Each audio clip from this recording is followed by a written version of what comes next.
Welcome guys to a new video, and in this video I will show you guys exactly how my backend looks like, how we run 15 stores with this team, and also how you can copy this one. So let's just dive right in. Alright, so as we can see, I've made two boards here. One is quite simple, one is a little bit more complex. So let me just dive into the simple one real quick. So as you can see, it's me and Dario on the top, and Dario is my partner for the people who don't know yet, and we both have our own responsibilities. And I would say Dario is more focused on the back end, I would be more focused on the front end. Also, when it comes to the responsibilities we have, we outsource a lot to our team, but we do have our own things as well. So let me just start off with Dario in this sense. Like Dario, he runs our ads. I mean, he is a killer when it comes to ads. He does our finance as well in the back end. So we're talking about in and out sheets, taking care of all the payments that are coming in and out, stuff like that. And he also does the data / analytics, obviously, because he also runs our ads. Plus, Dario is a killer when it comes to data and analytics. And to be honest, I'm not so good with, I am not really a data analytic guy. I know how to do it, but not my style. So then when we come to my part, I focus more on the marketing and revenue optimization and looking for more things to actually grow the business. If that would be new GMCs, if that would be new ideas to implement, if that would be optimizations on the website, that's all the things I focus on, and I think we work very well together in that part. So let me just start with Dario to see what he's doing and who he's managing and whatsoever, and then I will go over to mine. So as you can see, it says Jaja GM, which means general manager, and Jaja is, well, she's our general manager, of course, and she's amazing. She does a lot of stuff and she takes care of a lot of stuff, and I mean, this will be the most important factor in our business if you would ask me. Why? Because she's self-sufficient. If we ask her something, we give her a task, she does it, and she usually makes SOPs if needed without us even asking. And I mean, this is definitely worth everything that you can do in your business. So if you don't have a general manager and you're running some stores, definitely recommend get someone like Jaja, get someone who's self-sufficient. And the easiest way of doing this is, you go online, you put a list of requirements down, make the list of requirements super hard, maybe even too much, because then you will only get people who feel like they can actually do it. Whether or not they can completely do it, it's not the point. You will filter out the best of the best people in there, and that's what you want to search for in general manager. Dario usually works with Jaja more than I do, because Jaja is also managing our supply chain and our customer service team. So let me just go into the supply chain. So Jaja is doing everything when it comes to supply chain. She accepts our quotes, she checks the product pages, she checks the product pricing, if everything is according to our SOPs and everything. So she does that, and also, we're working with service points, and we also have some other suppliers, but service points is one of the biggest one we use with. So Jaja works with both of them, but what she does is she goes with the dedicated account manager we have. She communicates a lot with that person if there is issues, also asking them like, hey, if there is something going up right now, let us know. Jaja communicates a lot with them in terms of products if there's any issues. So she takes completely care of that part. We don't do anything in that sense. The only thing she does is report back to us, and if there's issues, obviously we will know, but everything else, small things, she fixes. And I think that is very important, especially if you want to focus on your business, want to increase. You don't want to be stuck handling all the small details only when they get bigger. The bigger issues, if they come on your plate, fair enough, but the smaller ones, Jaja can handle. So far she's doing very well, and that's amazing. So that's what she's doing on the supply chain side of things. Then also Jaja is in charge of the CS team. In charge is not really the right word. She just has a lot of contact with them, obviously, because she also does supply chain. So allowing her managing also the CS team, or have at least a direct contact with our customer service manager is more than logic, because our customer service team handles orders, which involve a lot of products, of course. And if Jaja is managing the product line, the products, the supply chain, it makes sense that they go interlocked. So they work together very well, and this is definitely, I would recommend, if you have a general manager, make sure they work on both sides of the things, because they're like connected very well. And with doing so, I think we've managed to establish a very good working system. So later I'll go down a little bit into that CS team. Dario also does developer task based. If we need anything coded wise or anything that that needs coding or any such thing like that. But Dario gives tasks to that person. We have a coder. He's not in-house, but we just have someone on speed dial. He's very good.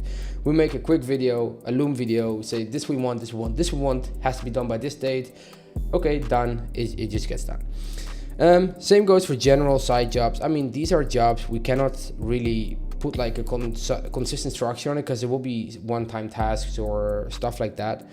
As you can see, I also have an arrow to the developer task as well, so general side of jobs. It's because these things are very like based on what we need to do then, and it's not something that continuously happens over and over again. So we have one guy for coding, we have one guy we let do all the general and side jobs. It's very easy to have that. I would recommend having someone like that as well, because if you have a quick task, or if you are busy and you have a task that needs to be done, sometimes what I just do, I make a video 15 minutes and then I let that person do it. It saves me hours and hours of work, and I would definitely recommend having someone like that as well. And then when we go to my place, I already said I do the developer task based. I have the general / side jobs.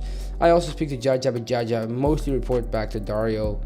And then when it comes to my part, I handle the product research, listings, and our product lister. So I don't list myself, but I do the product research, and I do make sure that the product listers have products in their sheet. I don't check on them. Jaja checks on them as well, but I will get into that later. So that was the simplified structure. Then let me just go to a little bit deeper one. I mean, it shows a little bit more what is what, who's what. So let me just go over this one more quick, because on Dario's side, I think I kind of went deeper into that part. So as I said, Dario is the orange line. He goes to the general side jobs. If he has some, he gives this task to them. Same way that I do that. Then also developer task base. As you can see, both our arrows going there. Like I mentioned before, if there's any coding required, we give it to them and they fix it. We are not involved anymore. The only thing we do is we set a reminder for the day after or the day after that one, just to check in, hey, is it done? And we check.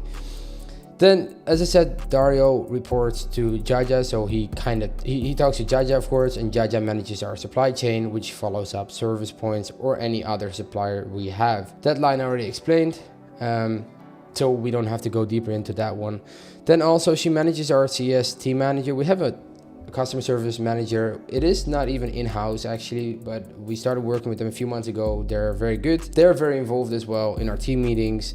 But Jaja is talking with the manager on a daily basis, seeing what the issues are, and if there are bigger issues, she reports it back to us.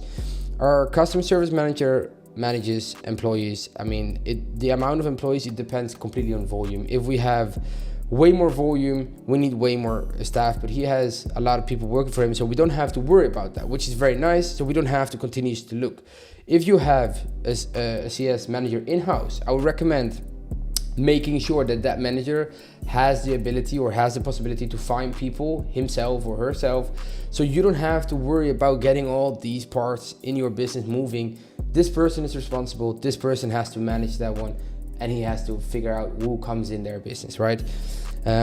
If you do like to check, obviously you can hop on a call, but your CS manager should be able to handle that. If not, I mean, would definitely recommend switching. So when it comes to me, we just go over the right side. Like I said before, I don't check the listings because Jaja does check them, but Jaja does the quality checks after the first sale. So after we made one sale on the product, that's when we start checking the whole product page. So we're checking title, we're checking description, we're checking images, we're checking the variants, we check if meta fields are filled in, tags are filled in, you name it, the whole listing part we check. Why? Sometimes there are mistakes in there, and even though you made a sale, obviously you wouldn't like to change everything all the time, but you do need to, because if you see something consistently come back, in this case Jaja might see it, if she sees the same mistake happening over and over again, we can quickly tackle this issue and communicate that back to the lister. I mean, our listers, they've been with us for a long time, they know how listing works, but if you have a new lister and you don't have a general manager to check, I would recommend any time you hire a new lister, I would definitely recommend check the first 30 listings for sure, and then after that give them more trust. Just check once every few days, just check a few. If they make consistent mistakes, you will see it and you will find out very quick.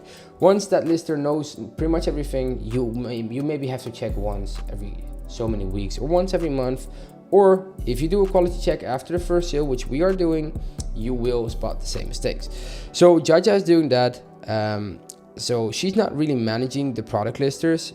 She is in contact with them, but I am mostly directly in contact with them. So Jaja is the only thing she's here is for the quality checks and seeing if everything is all right. If not, she reports it back to me and I communicate it back to the listers. So should have had an error there. Anyhow, we have 3 listers. Why? Because we have a few stores, so we do like to spread them out a little bit, because every store or some of our stores are being listed in a different way than others. So every lister has their own tasks. So pretty much what they do, they list completely according to our listing strategy. If you want to know how we list, I made a video. I can just link it in the video here as well. This is how we list. It's a very good video on how to properly product list your own Google. So definitely recommend, if you don't know yet, check that one out. Then also, if there's other tasks related to their stores, I mean small tasks such as sometimes we need to add a tag for a longer time, or sometimes we draft items. For example, right now we're drafting items that have not had a sale ever and have not made any sale in the last 90 days. I'm talking about products that have been in the store for a longer period of time. We give this task to our listers, and because it's their own store, so they know exactly what's happening. So sometimes we do give our listers more tasks when it comes to their own store, so they can kind of manage their own store. So we kind of give them a little bit more responsibility in like managing it. But besides the point, this is all they're doing, and it should not be more complicated than that.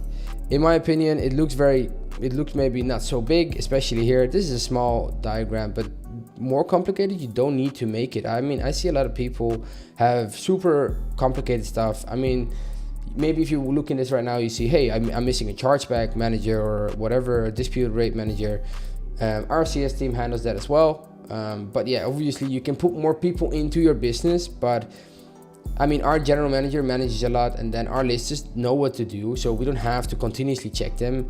And then you need, in my opinion, you need one guy for coding, you need one guy for any general side jobs, and then obviously you're there yourself as well. Like, you know, you can still do stuff yourself, and all the stuff that is repeating tasks, I would always outsource, because you know you don't need to do that. But yeah, I think this structure would simply show how you can manage your Google store backend wise. More complicated than this, it should not be, it doesn't have to be. So if you have a very complicated structure or you're stuck, I mean, just look at this structure real quick. What do you need? Pretty much simple is you yourself are on the top. You need listers, you need a customer service team, you need someone to, well, like a supply chain manager, and you need, well, I like to call this like a free-for-all kind of guy to do whatever it is you need doing. And then you need a coder. So you need like you have like 6 different fronts you have people on. Doesn't have to be expensive, but this is what you need. And of course, if you're doing some more numbers, a general manager is always good to have, because that person is like a mini you, takes a lot of the stuff out of the way. If you have any questions regarding team structure, or you have maybe a more complicated structure, or you're stuck and you don't know what to do, just send me a DM. I can always answer your questions, help you out, see what we can do there. So thanks for watching this video. I hope this made a little bit more sense into, hey, how does our back end look like, and how simple can you actually keep it, because that is what I see people do a lot, making it more complicated than you have to be. So yeah, thank you for watching this video, and I hope to see you in the next one.